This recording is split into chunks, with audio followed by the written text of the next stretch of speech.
Death binders have been the topic of great discussion lately. Although to me, the title of Death Binder is always shrouded in a little bit of mystery.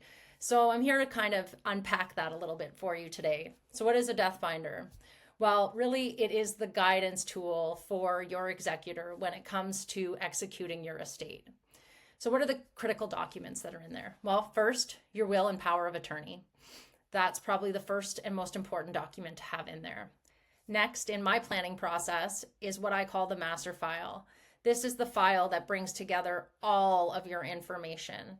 That can be everything in your digital estate, from all of your accounts and passwords, be it social media, memberships, subscriptions, bank accounts, email passwords, you name it. This document contains it.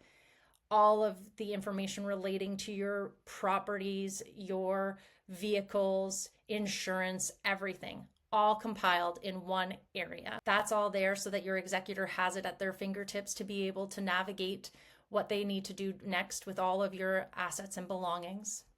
The next really important document that comes even before you need to execute your estate is, of course, your advance care directive. This outlines your views on your medical decision making at end of life. It also, in my planning process, goes beyond just the medical decisions, but also what a good end of life looks like for you, a critical part of your death binder. And then finally, in our planning process here, we look at the memorandum to wishes. This can be considered as an annex to your will, directions for your executor of how to execute your estate. It can include things like what you want done with your body after you die, directions around your funeral and celebration of life.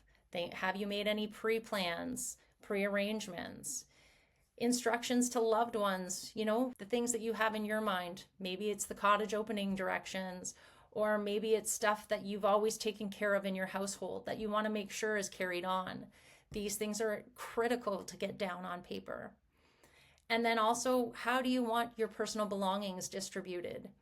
You could also include things like where you want your clothing donated, or is there a charity that you would like to have donations made to in your name? These are all things that can be included in a memorandum to wishes. So that's kind of the gist of what's in a death binder. There's, of course, other things that are more personal that you can include. Hopefully that demystifies what the death binder is and shows you how important it is to provide this additional information to your executor, your power of attorney, and your loved ones when you're gone.